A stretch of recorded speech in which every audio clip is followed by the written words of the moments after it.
Unit 10 खेलों में प्रशिक्षण। इस इकाई का अध्ययन पूरा करने के बाद आप निम्नलिखित कार्य कर सकेंगे। प्रतिभा की पहचान की अवधारणा और खेलों में प्रतिभा के विकास के लिए उपयोग की जाने वाली विधियों को समझ सकेंगे।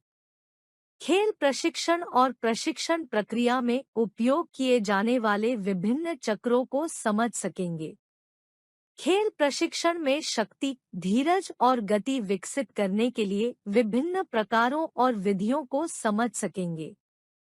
विकसित करने के विभिन्न प्रकारों और विधियों, लचीलापन और समन्वय क्षमता को समझ सकेंगे। खेल प्रशिक्षण का अर्थ।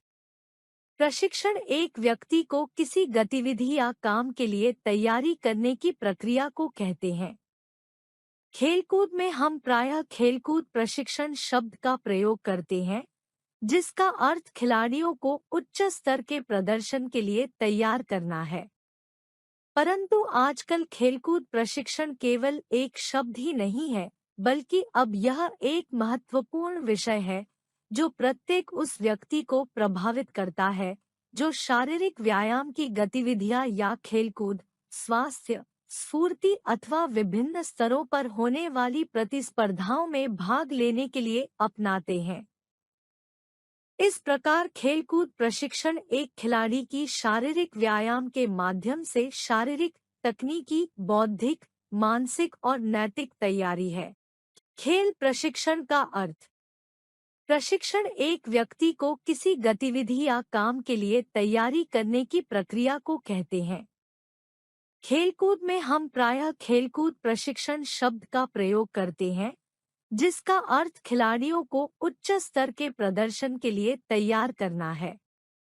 परंतु आजकल खेलकूद प्रशिक्षण केवल एक शब्द ही नहीं है, बल्कि अब यह एक महत्वपूर्ण विषय है जो प्रत्येक उस व्यक्ति को प्रभावित करता है जो शारीरिक व्यायाम की गतिविधियां या खेलकूद, स्वास्थ्य, स्फूर्ति अथवा विभिन्न स्तरों पर होने वाली प्रतिस्पर्धाओं में भाग लेने के लिए अपनाते हैं।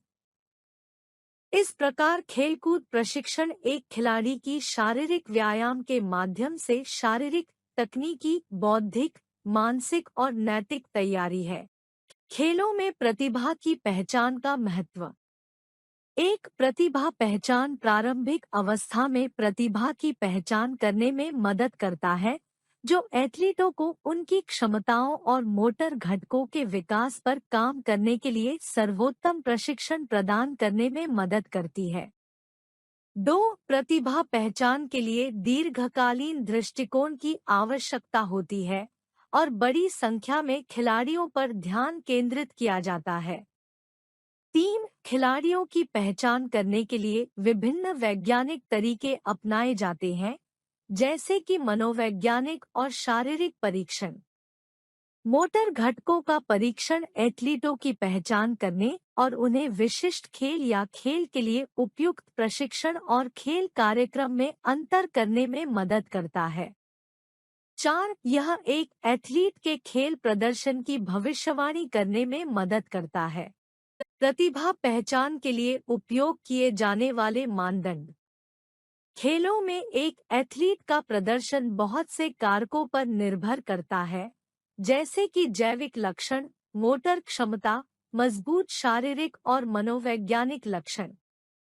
इष्टतम प्रशिक्षण के लिए खेलों में प्रतिभा पहचान के लिए इष्टतम मानदंड की आवश्यकता होती है, जो स्वस्थ व्यक्तियों का चयन करने में मदद करता है। स्वस्थ व्यक्तियों के चयन के कुछ मुख्य मानदंड निम्नलिखित हैं। 1. स्वास्थ्य। किसी भी खेल क्लब, खेल संस्थान या किसी विशिष्ट खेल टीम में चयन करने के लिए स्वास्थ्य एक अत्यधिक जरूरी आवश्यकता है, इसलिए किसी व्यक्ति का चयन करने से पहले चिकित्सा जांच की सिफारिश की जाती है। चिकित्सकीय जांच के दौरान चिकित्सक को शरीर के सभी स्वास्थ्य मानकों और कामकाज की जांच करनी चाहिए। 2. बायोमेट्रिक गुण। इन्हें मानवशास्त्रीय माप के रूप में भी जाना जाता है।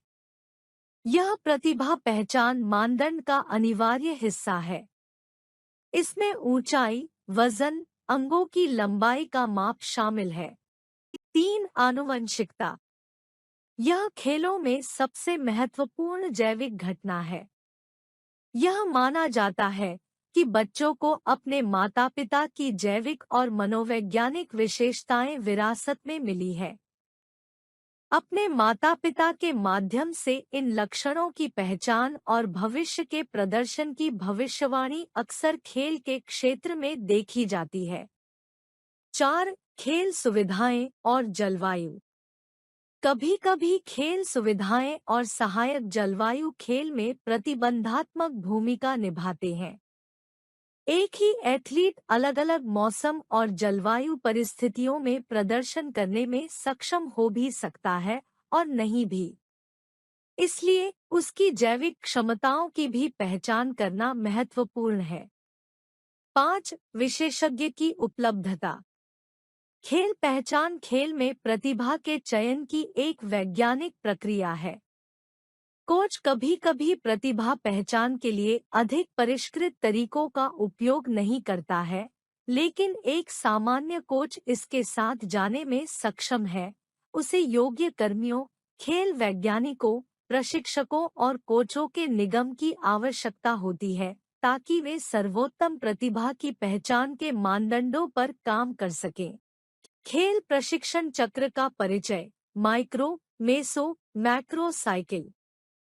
खेल प्रशिक्षण कार्यक्रम प्रशिक्षण अवधि या चक्रों की एक श्रृंखला के माध्यम से विकसित किए जाते हैं। आमतौर पर 3 प्रशिक्षण अवधि होती है, जैसे कि मैक्रो साइकिल, मेसो साइकिल और माइक्रो साइकिल। अवधिकरण की प्रक्रिया में इन प्रशिक्षण चक्रों को विकसित और उपयोग किया जाता है। अवधिकरण एक एथलीट की वार्षिक योजना को छोटे चरणों में विभाजित करने की प्रक्रिया है। एक प्रशिक्षण अवधि की तैयारी में इन सभी चक्रों को एक एथलीट के वार्षिक प्रशिक्षण कार्यक्रम में शामिल किया जाता है।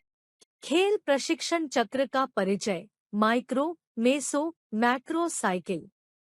खेल प्रशिक्षण कार्यक्रम प्रशिक्षण अवधि या चक्रों की एक श्रृंखला के माध्यम से विकसित किए जाते हैं।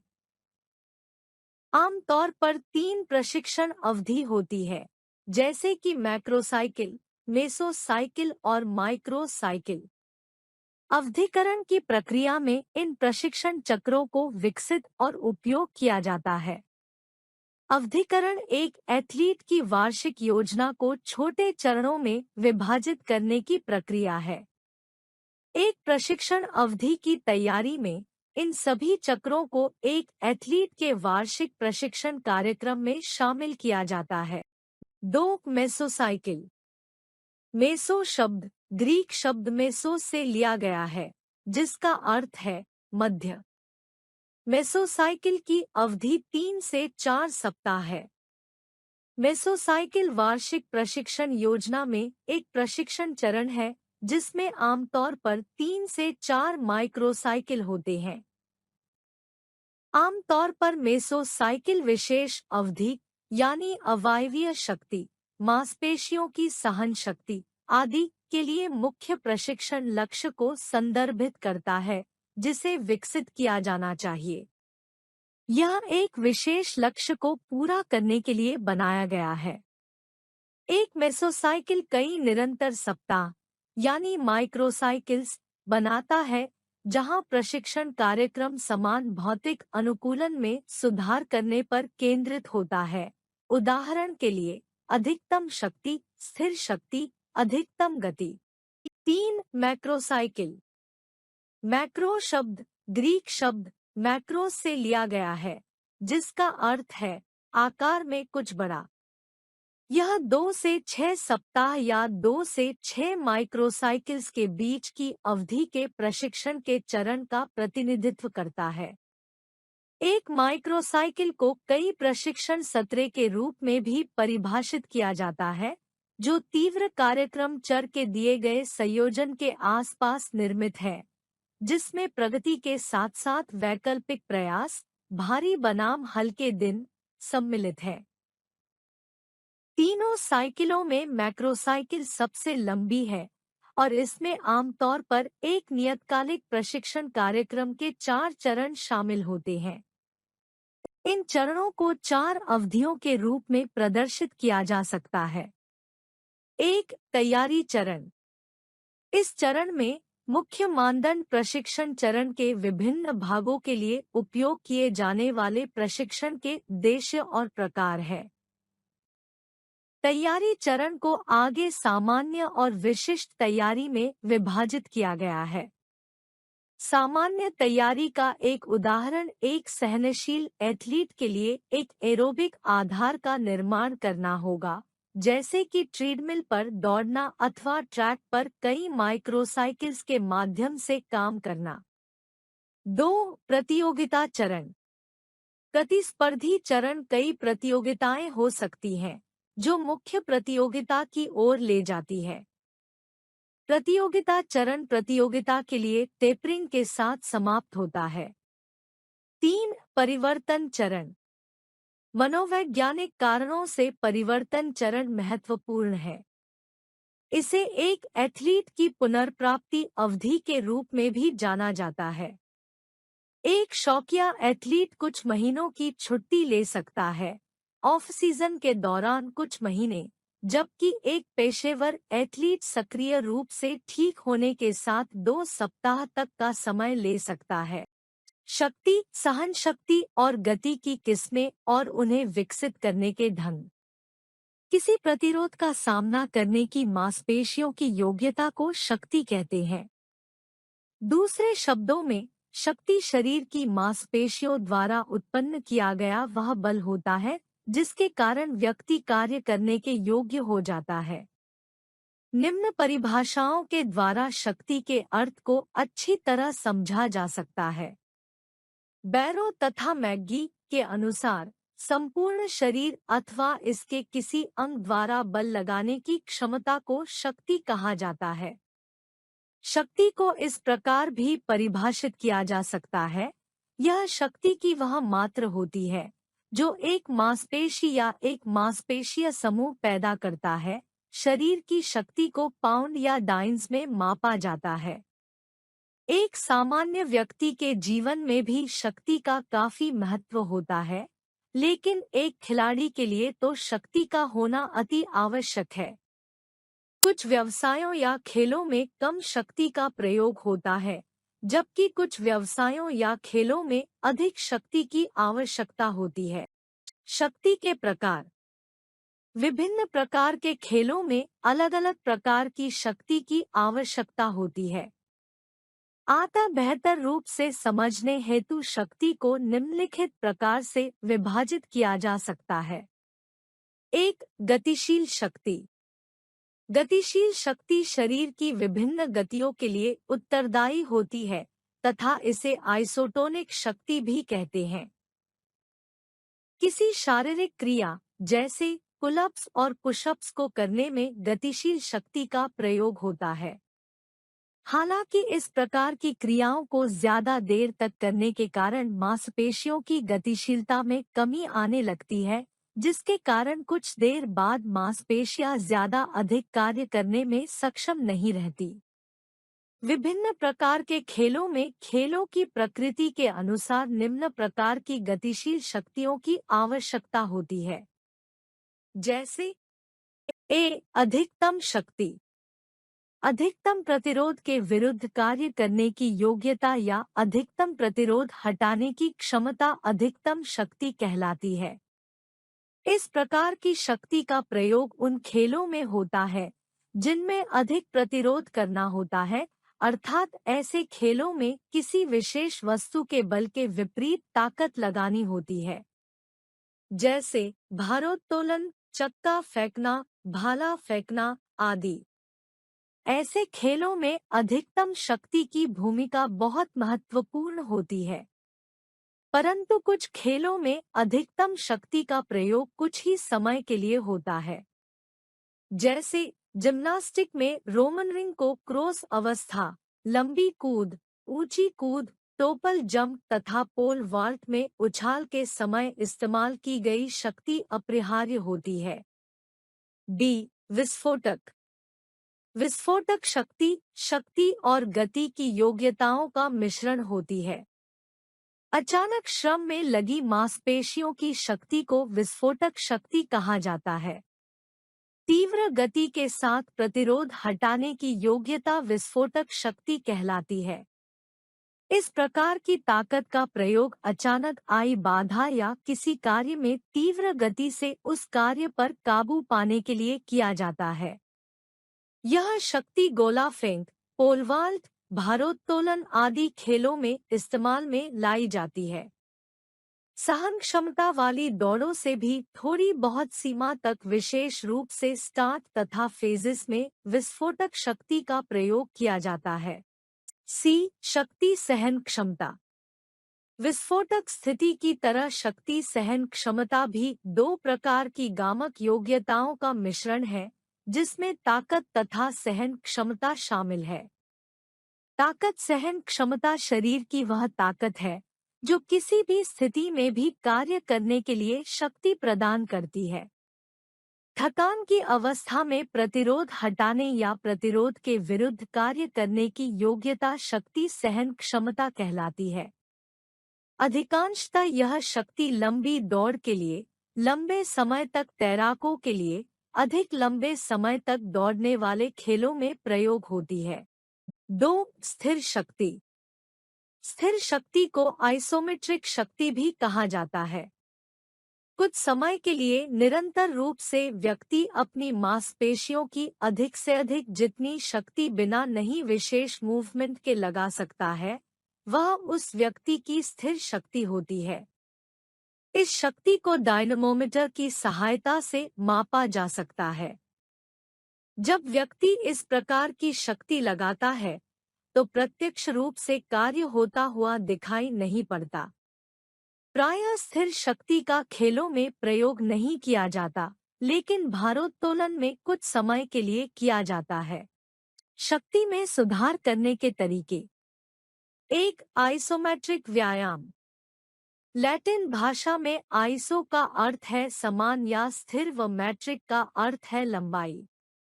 इस प्रकार से आइसोमेट्रिक का शाब्दिक अर्थ हुआ समान या स्थिर लंबाई, अर्थात जिन क्रियाकलापों के करने से मांसपेशियों की लंबाई स्थिर या एक समान रहती है, अर्थात मांसपेशियों की लंबाई में कोई परिवर्तन नहीं होता है, वे आइसोमेट्रिक व्यायाम कहलाते हैं। इन व्यायामों की शुरुआत हैटिंगर व म्यूलर ने सन 1953 में की थी। ये ऐसे व्यायाम होते हैं जिनको करते समय क्रियाओं या गतियों को स्पष्ट रूप से देखा नहीं जा सकता है। इसका अर्थ यह नहीं है कि क्रिया नहीं हो रही है। इन व्यायामों में क्रिया तो होती है परंतु गति नहीं होती है, इसलिए उन्हें गतिहीन व्यायाम भी कहते हैं। भौतिक विज्ञान की दृष्टि से अगर इन व्यायामों का विश्लेषण करें तो हमें पता चलता है कि किया गया कार्य वस्तु पर लगाए गए बल व उस वस्तु के बल की दिशा में हुए विस्थापन के गुणनफल के बराबर होता है।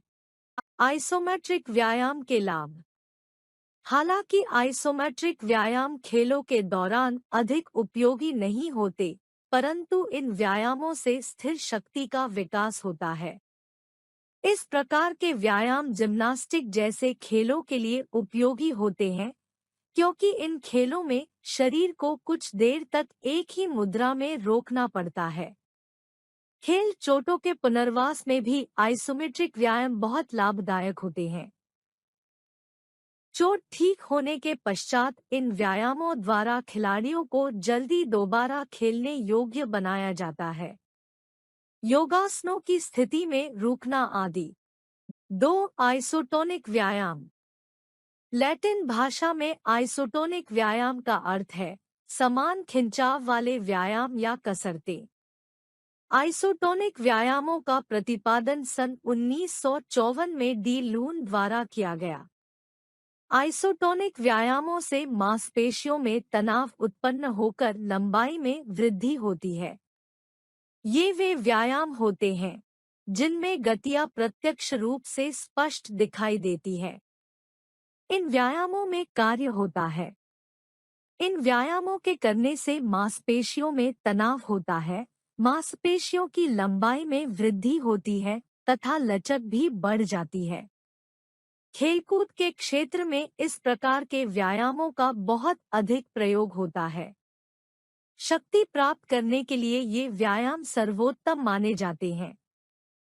कैलिस्थेनिक व्यायाम एक ही स्थान पर दौड़ना, कूदना, भार प्रशिक्षण के व्यायाम, बाल्टी उठाना, मेडिसन बॉल के साथ व्यायाम, push ups, pull ups, jumping jack, burpee आदि आइसोटोनिक व्यायाम के उदाहरण हैं। ये व्यायाम उपकरणों के द्वारा या बिना उपकरणाए के भी किए जा सकते हैं। आइसोटोनिक व्यायामों से लाभ। इन व्यायाम से खिलाड़ी के अंदर शक्ति, सहन शक्ति का विकास होता है। इन व्यायामों से विस्फोटक शक्ति, सहन शक्ति में भी वृद्धि की जा सकती है। इन व्यायामों से शरीर में लचीलापन आता है। इन व्यायामों को उपकरणों व बिना उपकरणों के द्वारा भी किया जा सकता है। 3. आइसोकाइनेटिक व्यायाम। आइसोकाइनेटिक व्यायाम विशेष रूप से निर्मित मशीनों की सहायता से किए जाते हैं। सन 1968 में पेरीन ने इस प्रकार के व्यायामों को विकसित किया। लैटिन भाषा में आइसोकाइनेटिक का अर्थ है समान गति। इन व्यायामों के द्वारा एक विशेष प्रकार का पेशीय संकुचन होता है, जिसका प्रयोग सामान्य रूप से खेलों में नहीं किया जाता। इस प्रकार के व्यायामों का प्रयोग केवल पानी वाले खेलों में किया जाता है। आइसोटोनिक व्यायाम में गति की सीमा के किसी एक विशेष कोण पर मांसपेशीय संकुचन द्वारा अधिकतम शक्ति लगाई जाती है, जबकि आइसोकाइनेटिक व्यायाम में मांसपेशियों के संकुचन के द्वारा गति की पूरी सीमा तक अधिकतम शक्ति लगाई जाती है। इसमें व्यक्तिगत क्षमता के अनुसार संकुचन की गति में आवश्यक परिवर्तन कर लिया जाता है। जो व्यक्ति मशीन पर आइसोकाइनेटिक व्यायाम करता है, उसको यह ध्यान रखना चाहिए कि वह गति की पूरी सीमा तक शक्ति लगाता रहे। पुनरावृत्ति की संख्या को निश्चित करके और गति को कम या अधिक करके आइसोकाइनेटिक व्यायाम का शक्ति के विकास में प्रभावशाली ढंग से प्रयोग किया जाता है। इस प्रकार के व्यायामों की सहायता से विस्फोटक शक्ति तथा शक्ति सहन क्षमता में भी वृद्धि की जा सकती है। आइसोकाइनेटिक व्यायाम के लाभ। इन व्यायामों से शरीर में शक्ति विकसित होती है। आइसोकाइनेटिक व्यायाम वार्मिंग अप में भी सहायता करते हैं। इन व्यायामों के सहन शक्ति का भी विकास होता है। विस्फोटक शक्ति का विकास होता है। सहन क्षमता का अर्थ एवं परिभाषा। किसी शारीरिक क्रिया अथवा गतिविधि को लंबी अवधि तक जारी रखने की शारीरिक योग्यता सहन क्षमता कहलाती है।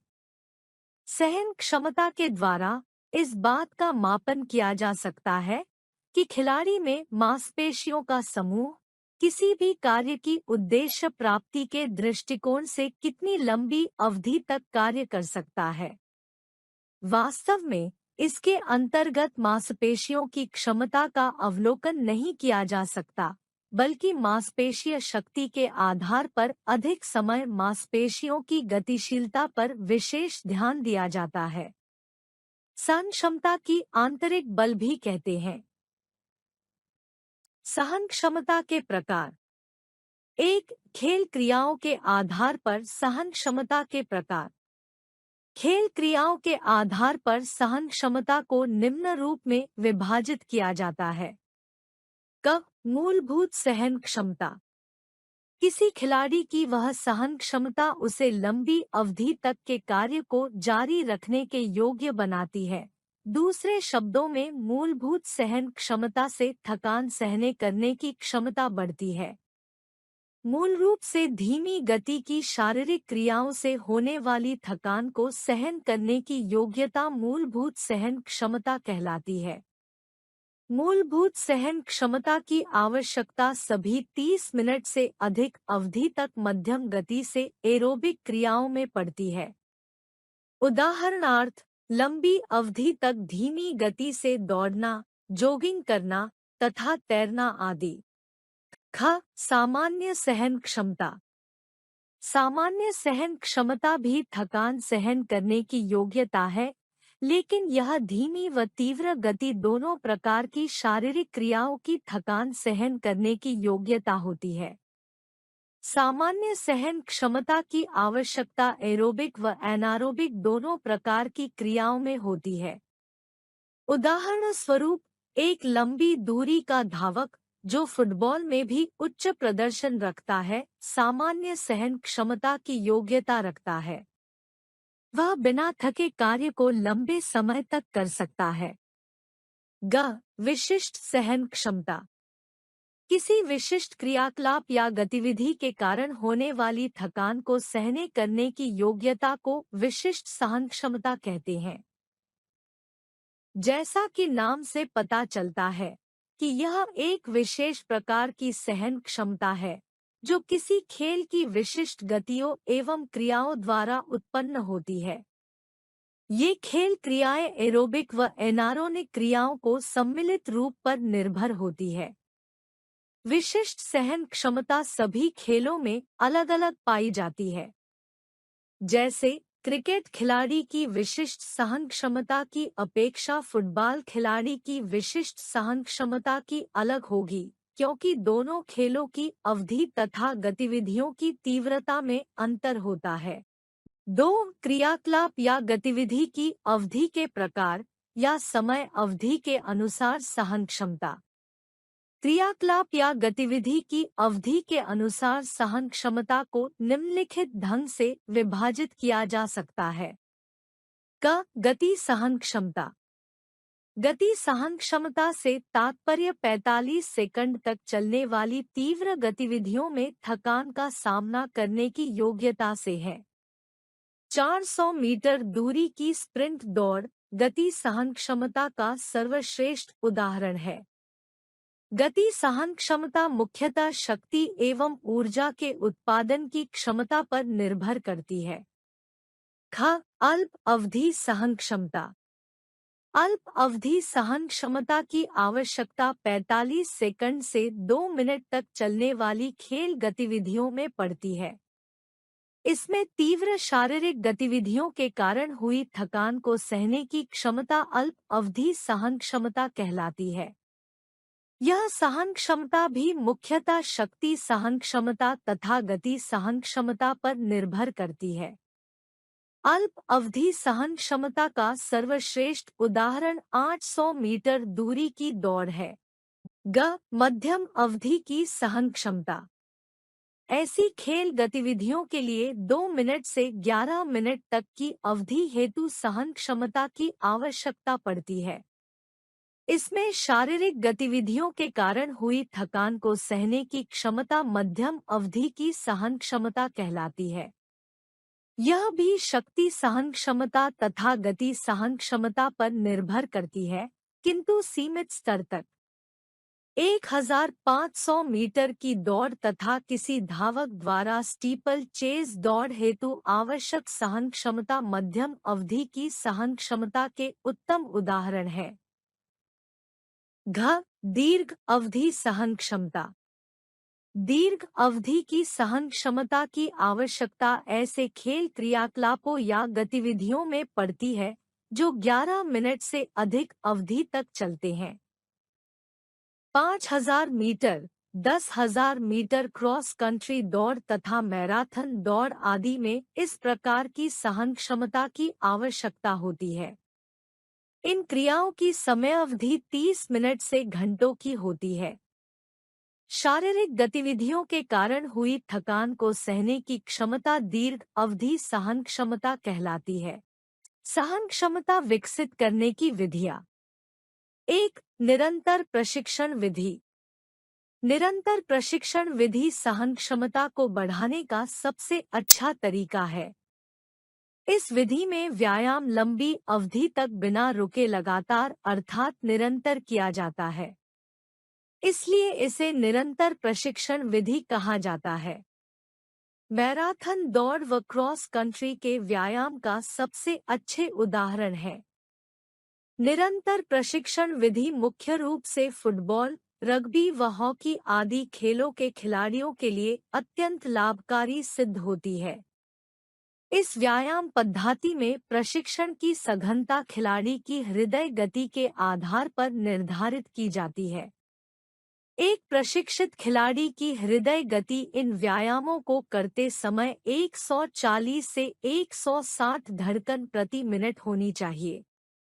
इस विधि में प्रशिक्षण का समय कम से कम आधा घंटा, जबकि सहनशीलता एथलीट 2 घंटे या अधिक समय भी दे सकते हैं। निरंतर प्रशिक्षण विधि को निम्न भागों में बांटा जा सकता है।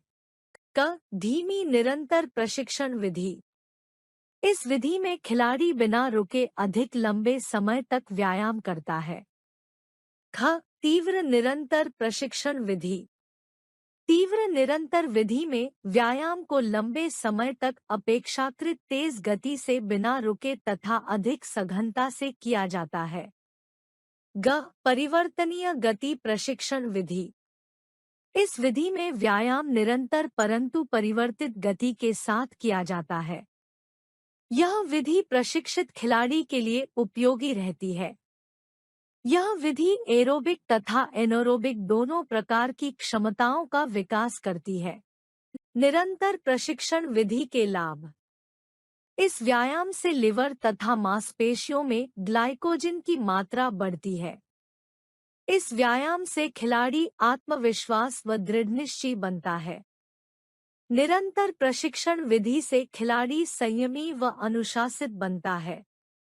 इस व्यायाम द्वारा हृदय व फेफड़ों की कार्यकुशलता में वृद्धि हो जाता है। इस व्यायाम से माइटोकॉन्ड्रिया की संख्या तथा आकार में वृद्धि हो जाती है। अच्छे परिणाम प्राप्त करने के लिए व्यायाम की तीव्रता को बढ़ाया। इच्छा शक्ति दृढ़ होती है। थकावट की दशा में लगातार काम करने से व्यक्ति दृढ़ निश्चयी बनता है। 2 अंतराल प्रशिक्षण। यह विधि धावकों के लिए सबसे अच्छी विधि समझी जाती है। सन 1920 में फिनलैंड निवासी एथलेटिक प्रशिक्षक बिकिला ने इस प्रशिक्षण विधि से अवगत कराया। उन्होंने कार्य और आराम के मध्य की लय पर जोर दिया और इस विधि को टेरेस प्रशिक्षण का नाम दिया। वह अपने समय का महान प्रशिक्षक और एक उच्च स्तर का खिलाड़ी था। 10 से 20 मील दौड़ने की बजाय वह 10 से 20 बार प्रतिदिन 400 मीटर की दौड़ लगाया करता था। जेटोपैक ने भी यही विधि अपनाई थी। वह प्रतिदिन 60 बार 400 मीटर दौड़ता था। इस तरह यह प्रशिक्षण विधि अंतराल विधि बन गई। जर्मन प्रशिक्षक टोनी का कहना है कि जब एक खिलाड़ी 80% की गति से दौड़ेगा तो उसकी नाड़ी की गति लगभग 150 से 180 हो जाएगी। आराम के समय नाड़ी की गति कम, लगभग 120 से 140 तक हो जाएगी। यह गति की सहनशीलता के लिए पुनः शक्ति प्राप्ति का अच्छा समय होता है। यह सहनशीलता के द्वारा हृदय का प्रशिक्षण है। यदि हम दौड़ते हैं तो हमारे हृदय की धड़कन की गति तेज हो जाती है। अंतराल प्रशिक्षण विधि के लाभ। थोड़े समय में अधिक कार्य किया जा सकता है। श्वसन क्रिया व रक्त संचार के लिए लाभदायक है और दोनों एलेजमुए एक साथ एक ही समय में प्रशिक्षित किए जा सकते हैं।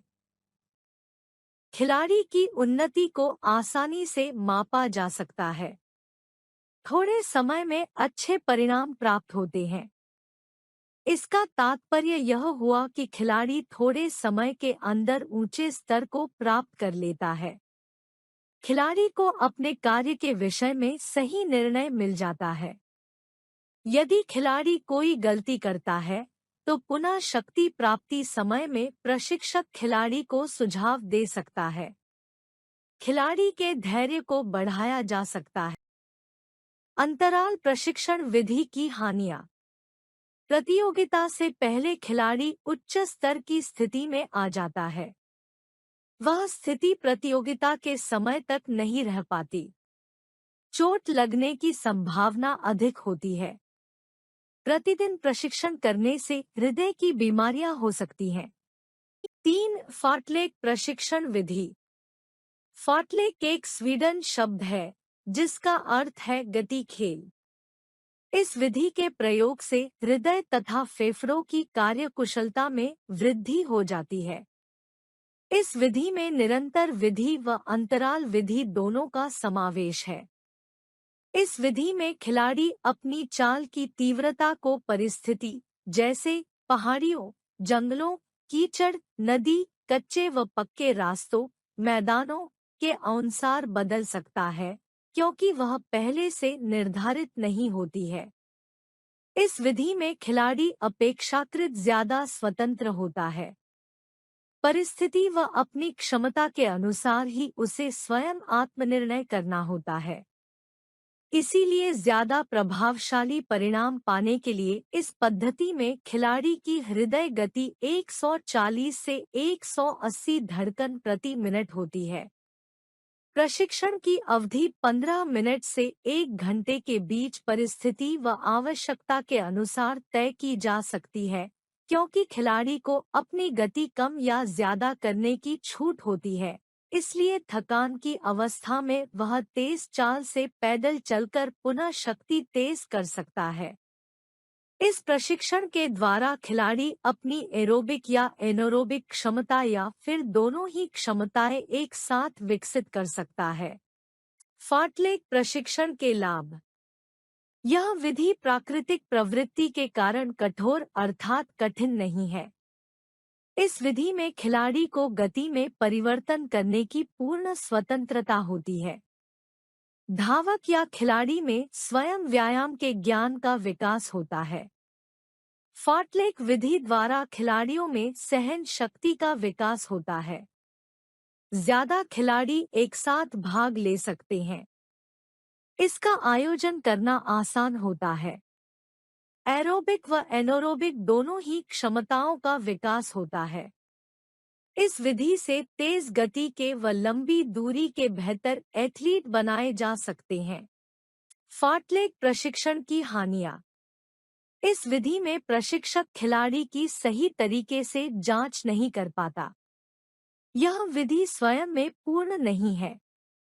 इस विधि में खिलाड़ी मार्ग भटक सकते हैं। इस प्रशिक्षण विधि में हमेशा दुर्घटना का खतरा बना रहता है। गति का अर्थ एवं परिभाषा। कम से कम समय में अधिक दूरी को तय करने की क्षमता को गति कहते हैं। गति एक ऐसा वेग है जिससे व्यक्ति अपनी क्रियाएं करता है। दूसरे शब्दों में शरीर के भागों या पूरे शरीर को अधिकतम वेग से घुमाने की क्षमता को गति कहते हैं। एक थास तथा सनाबेल के अनुसार न्यूनतम समय में दी गई परिस्थितियों में गत्यात्मक कार्य के निष्पादन की पूर्वापेक्षाएं हैं। 2 जॉनसन के अनुसार गति वह दर है जिस पर व्यक्ति अपने शरीर अथवा शरीर के अंगों को संचालित कर सकता है। 3 वैरो के अनुसार एक ही नमूने की गतिविधि को तीव्रता से बार बार करने की व्यक्ति की योग्यता को गति कहते हैं। इन परिभाषाओं से स्पष्ट होता है कि गति का संबंध व्यक्ति की कार्य करने की दर से है, जिसमें व्यक्ति अधिकतम तीव्रता में अपने अंगों को संचालित करता है। खेलों में गति एक महत्वपूर्ण भूमिका निभाती है। गति के प्रकार। विभिन्न प्रकार के खेलों में विभिन्न गतियों की आवश्यकता होती है, जिनका विवरण निम्नलिखित है। 1 प्रतिक्रिया योग्यता। किसी कार्य अथवा संकेत के प्रति तुरंत प्रभावित त्वरित प्रतिक्रिया करने की योग्यता को प्रतिक्रिया योग्यता कहते हैं। इस प्रकार की योग्यता खिलाड़ी की समन्वय प्रक्रियाओं पर निर्भर करती है, इसलिए इसे समन्वय योग्यता भी कहा जाता है। विभिन्न प्रकार के खेलों में विभिन्न प्रकार के संकेतों, दृश्य अथवा स्पर्शनीय आदि का प्रयोग होता है। इन संकेतों के प्रति प्रतिक्रिया के आधार पर प्रतिक्रिया योग्यता को सरल तथा जटिल प्रतिक्रिया योग्यता में वर्गीकृत किया गया है। सरल प्रतिक्रिया योग्यता। यह पहले से निर्धारित किसी संकेत के प्रति तीव्रता से प्रतिक्रिया देने की योग्यता होती है। जैसे किक्रनिर्देश मिलते ही धावक द्वारा दौड़ शुरू करना। जटिल प्रतिक्रिया योग्यता।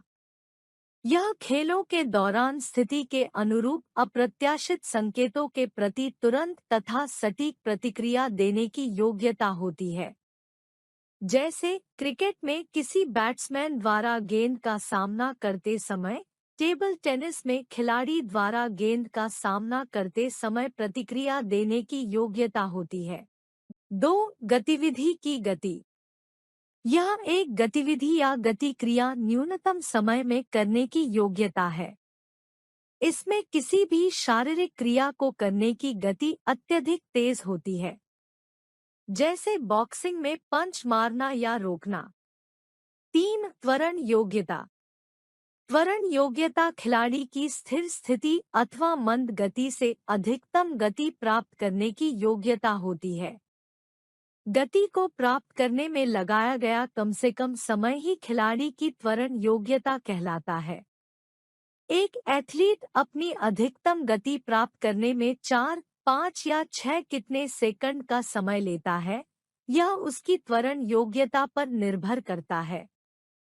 विस्फोटक शक्ति, तकनीक व लचीलापन इसमें मुख्य भूमिका निभाते हैं। त्वरण योग्यता cyclic sports, sprint race, swimming, gymnastic, hockey तथा फुटबॉल जैसे खेलों में यह योग्यता महत्वपूर्ण भूमिका निभाती है। 4. गति क्षमता योग्यता या प्रचलन योग्यता। खिलाड़ी की प्रचलन योग्यता वह होती है जिसमें खिलाड़ी लंबी दूरी तक व लंबे समय तक अधिकतम या उच्च गति से आगे बढ़ता है, वह खिलाड़ी की प्रचलन या गति क्षमता योग्यता कहलाती है। सभी स्पीड स्पोर्ट्स उसके उदाहरण हैं। जैसे स्प्रिंट 100 मीटर, 200 मीटर, 400 मीटर, छोटी दूरी की तैराकी आदि। 5. गति सहन क्षमता। गति सहन क्षमता किसी खिलाड़ी को लंबे समय तक थकान या विपरीत परिस्थिति में उच्च गति से दौड़ने की योग्यता होती है। थकान की स्थिति में उच्च गति से दौड़ने की योग्यता को गति सहन क्षमता कहा जाता है। यह मुख्य रूप से खिलाड़ी की अनोखी शक्ति, सहन क्षमता, तकनीक व मानसिक कारकों पर निर्भर करती है। किसी फुटबॉल, मुक्केबाज या रग्बी खिलाड़ी द्वारा लंबे समय तक खेलते रहने के लिए इस प्रकार की योग्यता की आवश्यकता होती है। 6. गति आवृत्ति। गति आवृत्ति किसी क्रिया को एक से अधिक बार दोहराने की प्रक्रिया है। यह हमारी चाल को बढ़ाने में महत्वपूर्ण भूमिका निभाती है। यह मुख्यतः केंद्रीय तंत्रिका तंत्र की सक्रियता पर निर्भर करती है। गति को विकसित करने की विधियां, त्वरण दौड़ व पेस दौड़। केंद्रीय तंत्रिका मुख्य रूप से केंद्रीय तंत्रिका तंत्र की सक्रियता पर निर्भर होने के कारण गति योग्यताओं को प्रशिक्षण के द्वारा अधिक विकसित नहीं किया जा सकता है। वस्तुतः गति योग्यताओं को निर्धारित करने के लिए मुख्य रूप से वंशानुक्रम एवं वातावरण के कारण प्रमुख रूप से उत्तरदायी है। वंशानुक्रम की बात करें तो हमारे शरीर में 2 प्रकार के मांसपेशीय रेशे पाए जाते हैं। सफेद रेशे या फास्ट ट्विच फाइबर्स में जल्दी से संकुचित होने की ज्यादा क्षमता होने के कारण ये शक्ति का उत्पादन ज्यादा करते हैं, फलस्वरूप ज्यादा गति प्रदान करते हैं, जबकि लाल रेशे देर से थकने के कारण सहन क्षमता को विकसित करने के लिए उत्तरदायी है। फाइबर्स का निर्धारण वंशानुक्रम के आधार पर होता है, अर्थात इन्हें प्रशिक्षण के द्वारा बढ़ाया या घटाया नहीं जा सकता। अब वातावरणीय कारक ही बचते हैं, जिनको अनुकूल करके गति योग्यता को प्रशिक्षण के द्वारा कुछ हद तक बढ़ाया जा सकता है। इनकी अगर बात करें तो केंद्रीय तंत्रिका तंत्र को प्रशिक्षण के द्वारा बहुत ही कम प्रभावित किया जा सकता है, जबकि मांसपेशीय शक्ति, लचक, तकनीक, अभिप्रेरण, एकाग्रता व इच्छा शक्ति आदि ऐसे घटक हैं जिनमें प्रशिक्षण के द्वारा काफी हद तक सुधार करके गति को बढ़ाया जाता है। एक, त्वरण दौड़े। त्वरण दौड़े विशेष रूप से अधिकतम गति प्राप्त करने के लिए की जाती है। यह विशेष रूप से स्थिर अवस्था से अधिकतम गति प्राप्त करने के लिए की जाती है। इस प्रशिक्षण विधि में क्रियाएं बहुत ही वेग के साथ संपन्न की जाती है, इसलिए दुर्घटना की संभावना बनी रही है। दुर्घटनाओं से बचने के लिए यह आवश्यक है कि एथलीट को पहले स्टार्टिंग का प्रशिक्षण कम गति से करना चाहिए। त्वरण दौड़ों के लिए एथलीट 50 या 60 मीटर की दौड़ अपनी अधिकतम गति से लगाता है। ये त्वरण दौड़ें बार बार दौड़ी जाती है तथा इन दौड़ों के बीच में अंतराल या समय भी काफी होता है। त्वरण दौड़ों की संख्या एथलीट की आयु, उसके अनुभव व उसकी क्षमता के अनुसार निश्चित की जाती है। यह संख्या में 6 से 12 तक हो जाती है। त्वरण दौड़ों से पहले उचित गरमाना आवश्यक होता है। प्रत्येक त्वरण दौड़ के बाद उचित अंतराल भी होना चाहिए ताकि एथलीट अगली दौड़ बिना थकावट के लगा सके। सामान्यतया इस प्रकार की दौड़ों के बीच 4 से 5 मिनट का अंतराल होना चाहिए। स्प्रिंट रेस में सही प्रशिक्षण विधि के अच्छे परिणाम प्राप्त होते हैं। खेल दुर्घटनाओं से बचने के लिए त्वरण दौड़ों से पहले उचित गरमाना आवश्यक है। 2, पेस दौड़े। पेस दौड़ों का अर्थ है कि एक दौड़ की पूरी दूरी को एक निश्चित गति से दौड़ना। पेस दौड़ों में एक एथलीट दौड़ को समान रूप से दौड़ता है। यह विधि मध्यम व लंबी दूरी की दौड़ के लिए ज्यादा प्रभावकारी है। सामान्यतया 800 मीटर, 1500 मीटर व इससे अधिक दूरी की दौड़ें पेस दौड़ों में शामिल होती है। ऐसी दौड़ों का प्रारंभिक भाग बहुत तेज गति से नहीं दौड़ना चाहिए, अन्यथा दौड़ का दूसरा भाग पूरा नहीं किया जा सकता।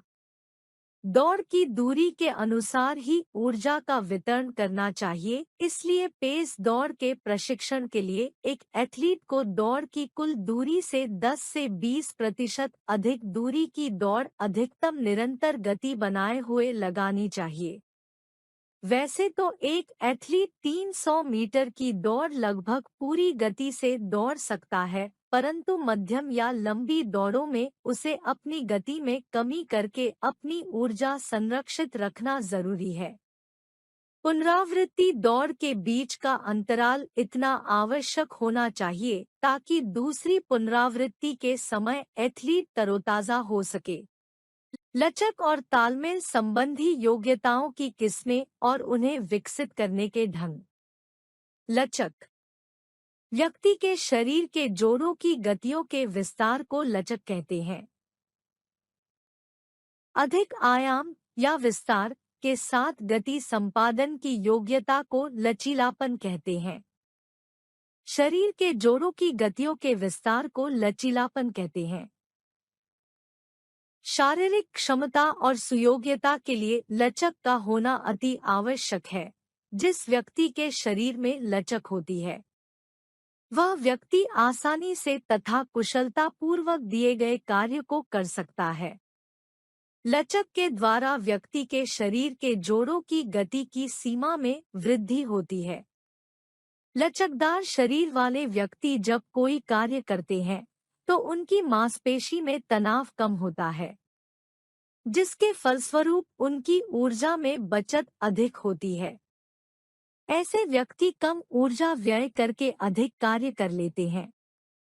लचकदार शरीर द्वारा कोई भी शारीरिक क्रिया जल्दी से सीखी जा सकती है।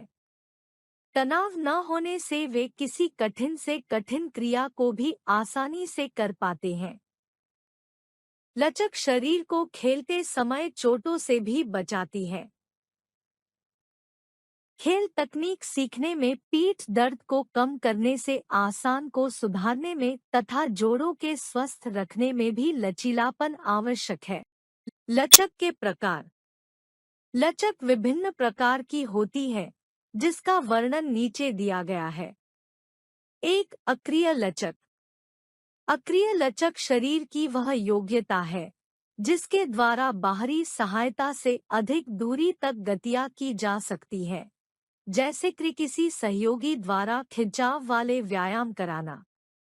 अक्रिय लचक सक्रिय लचक से हमेशा अधिक होती है।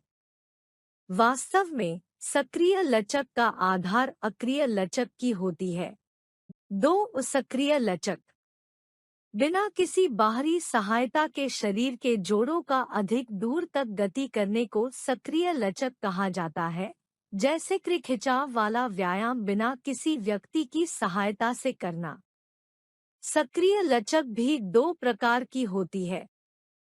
क, स्थिर लचक।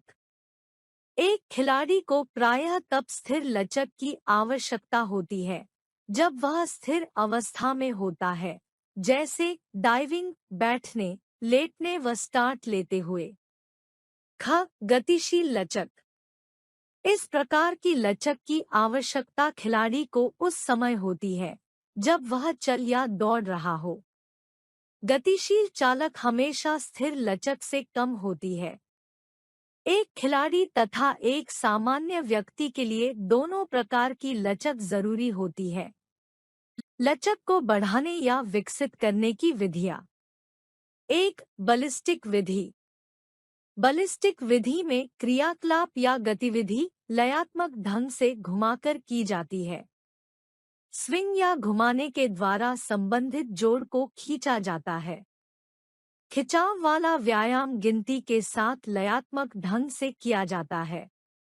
प्रत्येक गिनती पर अधिकतम सीमा तक जोड़ को खींचा जाता है तथा उसके बाद इसे दोबारा मोड़ा जाता है। ऐसा व्यायाम करने से पहले उचित वार्म अप करना आवश्यक होता है, क्योंकि जोड़ के अधिक खींचने की संभावनाएं अधिक होती है। दो, स्थिर खिंचाव वाली विधि। स्थिर खिंचाव वाली विधि में धीरे धीरे सरलता पूर्वक खिंचाव अवस्था में आना तथा इस अवस्था में रुके रहना शामिल होता है। स्थिर खिंचाव में रुके रहने का समय व्यक्ति के उद्देश्य पर निर्भर करता है। यदि यह कूलिंग डाउन का भाग हो, तब खिंचाव की अवस्था का समय 10 सेकंड के लिए होता है। यदि इसका उद्देश्य लचक की सीमा में वृद्धि करना हो, तो इसे 30 सेकंड के लिए करना चाहिए। स्थिर खिंचाव में खिंचाव वाली अवस्था में और आगे बढ़ने का सुझाव दिया जाता है जैसे ही खिंचाव की उत्तेजना नीचे के स्तर पर आती है। तीन, गतिशील खिंचाव विधि।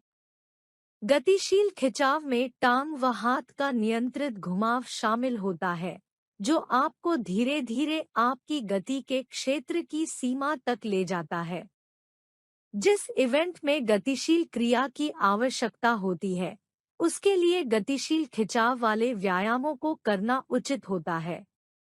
प्रारंभ में कुछ पुनरावृत्तियों के लिए क्रिया आधी गति से करनी चाहिए तथा उसके बाद धीरे धीरे पूरी गति या वेग से की जा सकती है। जिम्नास्टिक इत्यादि के लिए इस प्रकार के व्यायामों की आवश्यकता होती है। 4, प्रोप्रियोसेप्टिव नाड़ी पेशीय सरलीकरण तकनीक। इसे PNF proprioceptive neuromuscular facilitation technology तकनीक भी कहा जाता है। इस तकनीक या विधि का प्रयोग उच्च श्रेणी के प्रगतिशील खिलाड़ियों द्वारा लचक में वृद्धि करने के लिए किया जाता है। इस तकनीक में खिंचाव से पहले मांसपेशी का संकुचन किया जाता है ताकि मांसपेशी को अधिक से अधिक शिथिल किया जा सके। PNF तकनीक के लिए निम्नलिखित प्रक्रियाओं का प्रयोग किया जाता है। ए, आप खिंचाव वाली अवस्था में आते हैं ताकि आप खिंचाव की उत्तेजना महसूस कर सकें। आपका पार्टनर इस खिंचाव वाली अवस्था में अंग को पकड़े रहता है।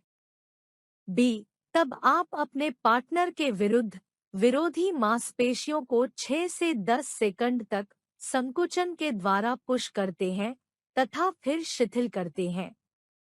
संकुचन के दौरान आपका पार्टनर अंग की किसी भी प्रकार की गति के विरोध को लक्ष्य बनाता है, अर्थात विरोध करता है। आपका पार्टनर अंग को तब तक अधिक खिंचाव के लिए घुमाता है जब तक आप खिंचाव की उत्तेजना महसूस नहीं करते। इसी प्रक्रिया को दोहराने के लिए फिर से वापस नन ए की अवस्था में जाए। यह सारी प्रक्रिया कम से कम 3 से 4 बार दोहराए।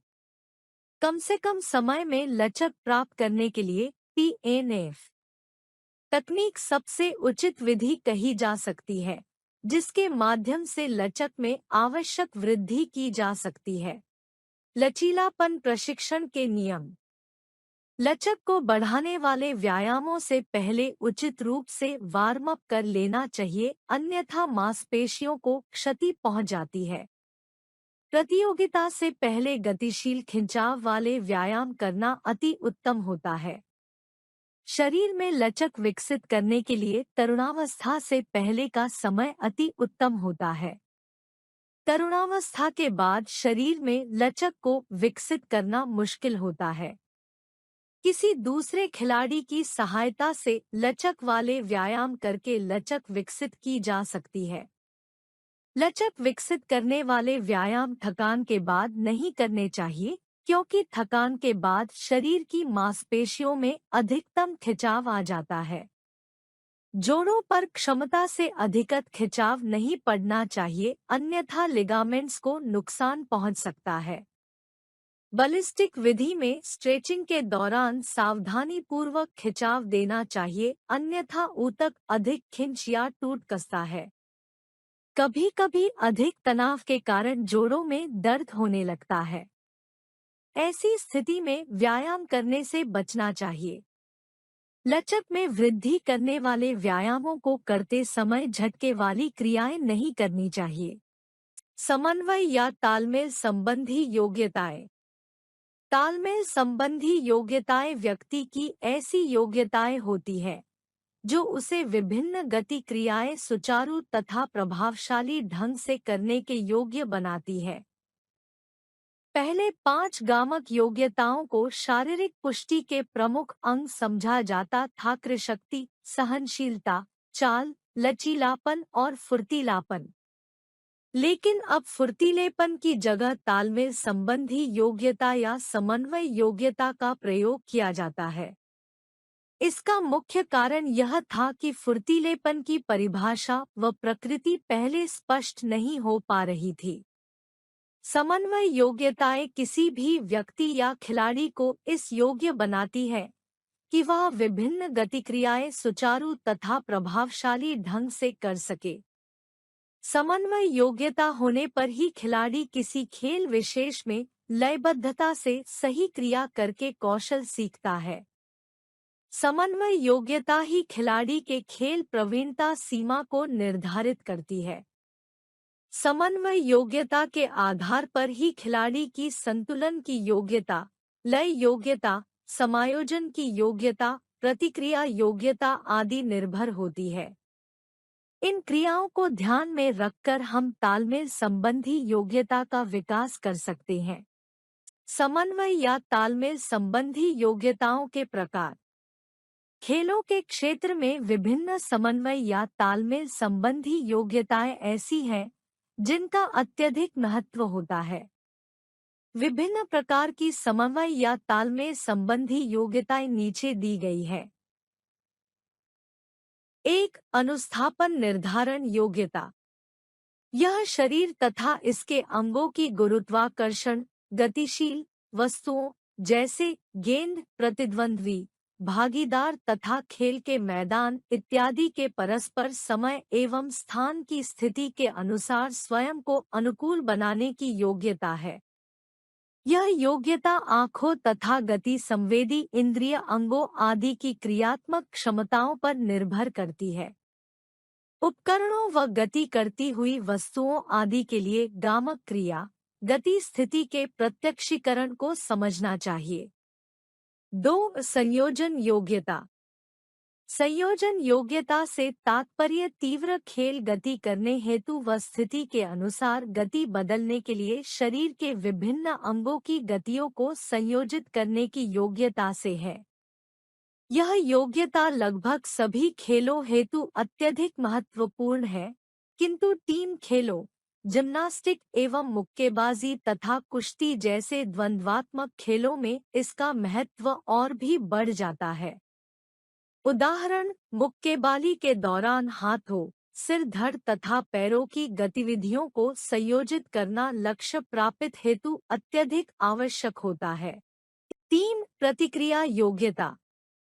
प्रतिक्रिया योग्यता से तात्पर्य किसी संकेत के प्रति तत्काल अथवा शीघ्रता से और प्रभावशाली तरीके से प्रतिक्रिया देने से है। सामान्यतः प्रतिक्रिया योग्यता 2 प्रकार की होती है, जैसे कि सामान्य प्रतिक्रिया योग्यता तथा जटिल प्रतिक्रिया योग्यता। क. सामान्य सरल प्रतिक्रिया योग्यता। यह एक भली भांति ज्ञात संकेत के प्रति पूर्वनिर्धारित तरीके से तत्काल या तेजी से प्रतिक्रिया देने की योग्यता है। उदाहरण, स्प्रिंट दौड़ों के प्रारंभ में धावक द्वारा दी जाने वाली प्रतिक्रिया धावक को पहले से ज्ञात होती है। ख. जटिल प्रतिक्रिया योग्यता। यह गुप्त अथवा अप्रत्याशित संकेतों के प्रति तीव्रता तथा सटीकता से प्रतिक्रिया देने की योग्यता है। ये संकेत खिलाड़ी हेतु अप्रत्याशित होते हैं, क्योंकि उसे यह पता नहीं होता कि उसे कब तथा किस संकेत हेतु प्रतिक्रिया देनी होगी। उदाहरणतः क्रिकेट में किसी बैट्समैन द्वारा गेंद का सामना करते समय तथा फुटबॉल या बास्केटबॉल में विरोधी खिलाड़ियों से निपटने में। 4. संतुलन योग्यता। संतुलन योग्यता से तात्पर्य पूरे शरीर की गतियों के दौरान संतुलन बनाए रखने तथा संतुलन बिगाड़ने वाली गतियों के उपरांत तीव्रता से पुनः संतुलन पाने की योग्यता से है। इसे शरीर की स्थिति, चाहे वह स्थिर अवस्था जैसे समानांतर बार अथवा क्षैतिज बार पर हाथों के बल खड़े होने की स्थिति में हो अथवा गतिशील अवस्था जैसे वाटर स्कीइंग तथा संतुलन बीम पर प्रदर्शन को नियंत्रित करने की योग्यता के रूप में किया जा सकता है। इस प्रकार की योग्यता की आवश्यकता अधिकतर खेलों में पड़ती है, लेकिन जिम्नास्टिक ज्यादा जरूरत पड़ती है। 5. ताल अथवा लय योग्यता। ताल योग्यता से तात्पर्य किसी गतिविधि में ताल को पहचानने अथवा देखने तथा उस गतिविधि को अपेक्षित ताल से पूर्ण करने की योग्यता से है। जिम्नास्टिक अथवा फिर स्केटिंग के दौरान खिलाड़ी को संगीत के रूप में प्रदान की गई बाहरी ताल अथवा लय को पहचानकर इसे अपनी गतिविधियों में प्रदर्शित करना होता है। ताल योग्यता की आवश्यकता समकालिक अथवा सिंक्रोनाइज्ड तैराकी में भी पड़ती है। कई खेलों में ताल या लय बाहर से नहीं दी जाती, अपितु खिलाड़ी उस ताल या लय का प्रयोग करते हैं जो पहले ही उसकी गामक स्मृति में भंडारित होती है। 6. अनुकूलन योग्यता। अनुकूलन योग्यता से तात्पर्य परिवर्तनों अथवा स्थिति में संभावित परिवर्तनों के आधार पर प्रभावशाली तरीके से गति को समायोजित अथवा परिवर्तित करने की योग्यता से है। खेलों तथा प्रतियोगिताओं में गति के अचानक परिवर्तन से है। ये परिवर्तन इच्छानुसार भी हो सकते हैं और अचानक भी, जो पूर्व अनुमानित नहीं है। स्थिति में यह परिवर्तन पूर्व अपेक्षित भी हो सकते हैं तथा अचानक भी। दूसरे शब्दों में यह भी कहा जा सकता है कि यह परिवर्तित अथवा परिवर्तनशील परिस्थितियों के बावजूद प्रभावशाली तरीके से गामक कार्य निष्पादित करने की योग्यता है। 7. विभेदन या पृथक्करण योग्यता। विभेदन योग्यता से तात्पर्य किसी गामक क्रिया के दौरान उच्च दर्जे की सटीकता तथा शरीर की अलग-अलग गतियों की मितव्ययता तथा गति पड़ावों से है। इस योग्यता का उच्च स्तर गतियों के अनुभव तथा गामक क्रियाओं में निपुणता के स्तर पर निर्भर करता है। उदाहरण, एक जिम्नास्ट को एक शरीर को स्थिति से नजदीक शरीर की स्थिति को अलग कर सकता है। तालमेल संबंधी योग्यताओं की विशेषताएं। एक, गामक समन्वय की नियंत्रण एवं नियमन प्रक्रियाएं प्रोत्साहन प्रक्रियाओं से प्रभावित हो सकती हैं। इसलिए गामक समन्वय में विभिन्न संवेदी अंग भाग लेते हैं, जो कि समन्वय योग्यताओं में सुधार एवं परिपक्वता के लिए आवश्यक होते हैं। दो, गति की गुणवत्ता भी तालमेल संबंधित योग्यताओं पर आधारित होती है और गति को विकसित करने में भी सहायक होती है। तीन, तालमेल संबंधी योग्यताएं खेल तकनीक, खेल प्रदर्शन व समन्वय स्थापित करनी है। चार, कौशल्य को सीखने की गति एवं स्थायित्व प्रत्यक्ष रूप से समन्वय योग्यताओं पर निर्भर कराता है। तालमेल संबंधी योग्यताओं का महत्व। खेल व खिलाड़ी के लिए तालमेल संबंधी योग्यताओं का होना जरूरी होता है। समन्वय योग्यता होने पर ही खिलाड़ी खेल में योग्यता क्षमता का सही प्रदर्शन कर सकता है। निम्नलिखित बातों से हम जान जाएंगे।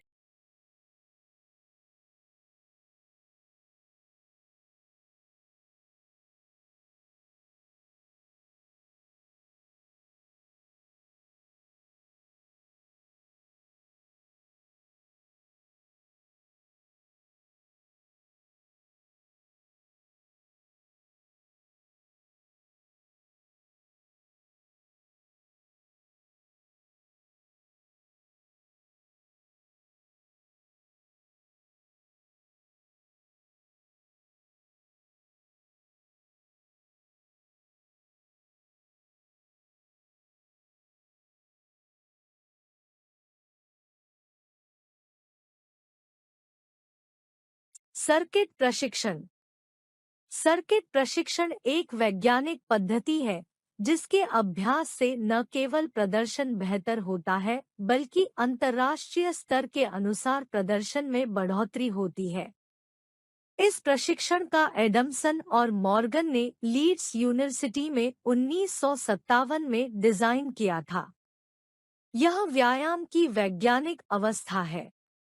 इसमें व्यायाम को बहुत ही व्यवस्थित ढंग से बार बार सर्किट की तरह दोहराया जाता है। जैसे यदि हाथों की मांसपेशियों का प्रयोग हुआ है तो दूसरे व्यायाम में दूसरी मांसपेशियों का अर्थात शरीर के निचले हिस्से के अंगों का व्यायाम करने चाहिए। सर्किट प्रशिक्षण में व्यायाम के विभिन्न प्रकार शामिल हैं। इन व्यायामों से शरीर के सभी अंगों का विकास हो जाता है। एडमसन और मॉर्गन के अनुसार सर्किट एक ऐसी प्रशिक्षण पद्धति है जिसमें विभिन्न प्रकार के व्यायाम यंत्रे तथा बिना यंत्रे के निश्चित मात्रा में किए जाते हैं। सर्किट प्रशिक्षण का मुख्य उद्देश्य व्यक्ति की सहनशीलता और धैर्य को समान रूप से विकसित करना है। लचीलापन और गतिशीलता को इसी के उद्देश्यों में से एक माना जाता है। सर्किट प्रशिक्षण विधि को करते समय निम्न बिंदुओं पर ध्यान रखना चाहिए। व्यायामों का चयन क्षमता व आयु के आधार पर होना चाहिए। प्रतियोगिता को ध्यान में रखते हुए स्टेशनों का निर्माण करना चाहिए। जो मांसपेशियों एक स्टेशन पर व्यायाम कर चुकी है उन्हें दूसरे स्टेशन पर न दोहराया जाए। सभी स्टेशनों पर व्यायाम के पश्चात ही आराम की स्थिति आएगी। स्टेशन पर हर अंग का व्यायाम होना चाहिए। सर्किट प्रशिक्षण की मुख्य विशेषताएं। एक, इस विधि में व्यायाम सीखना तथा उसको लागू करना आसान होता है। दो, इसमें व्यायाम मध्यम अवरोध तथा मध्यम भार के साथ किए जाते हैं। तीन, इसमें संख्या की अधिक पुनरावृत्ति होती है। चार, इसका लक्ष्य सहनशीलता व शक्ति को बढ़ावा देना है। पाँच, इसमें शरीर के सभी अंगों के व्यायाम शामिल होते हैं।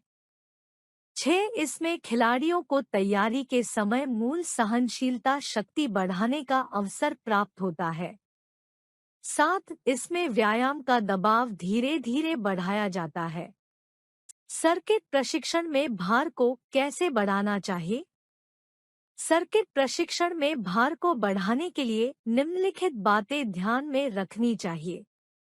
प्रत्येक व्यायाम को दोहराने की संख्या बढ़ाई जा सकती है। तीव्रता को भी बढ़ाया जा सकता है। अतिरिक्त भार को भी बढ़ाया जा सकता है। व्यायाम में मध्य अंतराल को भी कम किया जा सकता है। चक्करों की संख्या बढ़ाई जा सकती है। सर्किट प्रशिक्षण के लाभ। परिधि प्रशिक्षण में भार को बढ़ाने के लिए निम्नलिखित बातें ध्यान में रखनी चाहिए। परिधि प्रशिक्षण की विधि इंडोर या आउटडोर भी हो सकती है। वर्षा ऋतु में यह प्रशिक्षण बड़े कमरे में भी किया जा सकता है। यह विधि सीखने में बहुत आसान है। कोई भी खिलाड़ी अपने आप प्रशिक्षण ले सकता है। इस विधि में प्रशिक्षक आसानी से प्रशिक्षण को देख सकता है और उसका निरीक्षण भी कर सकता है। सीखने वाले खिलाड़ियों को योग्यता के अनुसार प्रशिक्षण बढ़ाया व घटाया जा सकता है। इसमें विभिन्न व्यायामों को करने के लिए अधिक समय की आवश्यकता नहीं होती। एक ही समय में बहुत से खिलाड़ियों को प्रशिक्षण दिया जा सकता है। सर्किट प्रशिक्षण के उद्देश्य। शारीरिक क्षमता का विकास करना, शारीरिक धैर्य का विकास करना, विस्फोटक शक्ति उचित का विकास करना, मांसपेशियों में अत्यधिक शक्ति का विकास करना।